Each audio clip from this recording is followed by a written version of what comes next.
Perkenalkan, nama saya Hardika Mahening Paramastri. Saya NIM 79. Saya di sini akan menyampaikan perihal jawaban dari ujian tengah semester Etika Komunikasi dan Bisnis. Pertanyaan yang pertama, apakah yang disebut dengan komunikasi efektif? Komunikasi efektif merupakan pertukaran informasi, ide atau gagasan terhadap penerima pesan dengan pemberi pesan. Hal tersebut terjadi ketika sang penerima pesan dengan pemberi pesan memiliki hubungan timbal balik. Yang kedua, makna yang pesan tersampaikan, bahasa yang jelas, dan yang terakhir, terlihat norma yang berlaku. Saya di sini akan mencontohkan kasus komunikasi yang efektif, yaitu ibu menyuruh saya untuk menyiram tanaman di taman pada jam 3 sore. Hal tersebut termasuk komunikasi yang efektif, karena ibu meminta tolong kepada saya secara langsung. Yang kedua, bahasa yang digunakan jelas dan mudah dipahami. Yang ketiga, SPOK terlihat dengan ibu menyampaikan bahwa saya harus menyiram tanaman di taman pada jam 3 sore. Kemudian saya akan mencontohkan perihal komunikasi yang tidak efektif. Bapak mengirim pesan kepada saya melalui WhatsApp. Bapak menyuruh untuk membukakan pintu. Hal tersebut bisa tidak dikatakan komunikasi yang efektif karena Bapak tidak menjelaskan secara langsung. Yang kedua, bahasa yang digunakan Bapak tidak jelas, kurang jelas, dan tidak mudah dipahami. Dan yang ketiga, SPOK yang Bapak sampaikan tidak jelas dan juga kurang tersampaikan kepada penerima pesan atau saya.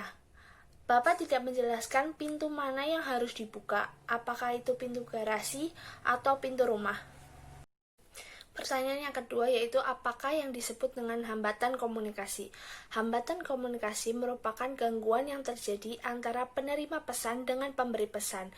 Hal tersebut menyebabkan pesan tidak tersampaikan secara jelas antara pemberi pesan dengan penerima pesan.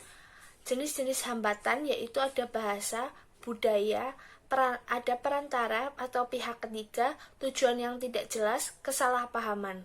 Saya di sini akan menjelaskan tentang hambatan komunikasi, yaitu salah satu contohnya adalah perantara. Perantara merupakan hubungan antara kedua belah pihak.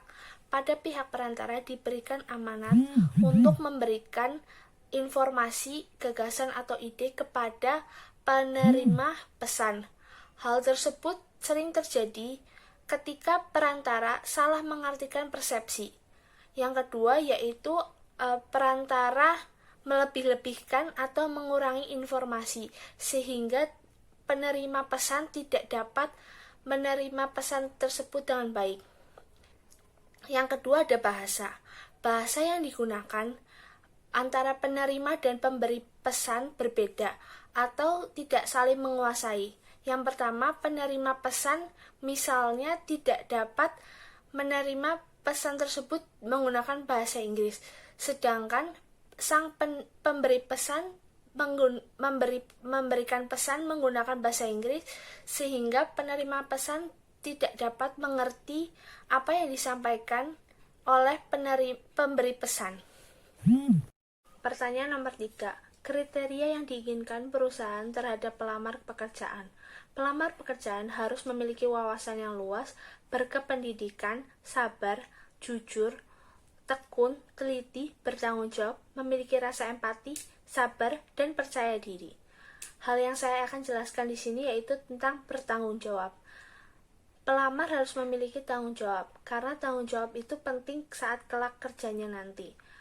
Para pelamar harus memiliki tanggung jawab karena saat bekerja, mereka harus menyelesaikan dengan penuh tanggung jawab dan dengan maksimal. Akan tetapi, jika pelamar tidak memiliki tanggung jawab, maka hasil tersebut akan jelek dan tidak maksimal. Dari poin tersebut yang saya jelaskan, saya merasa memiliki kurang percaya diri. Saya masih kurang mampu dan minder terhadap orang lain. Namun saya belajar menghargai kekurangan saya dan saya belajar untuk bisa lebih percaya diri agar hal tersebut bisa saya gunakan di tempat pekerjaan saya nantinya. Terima kasih.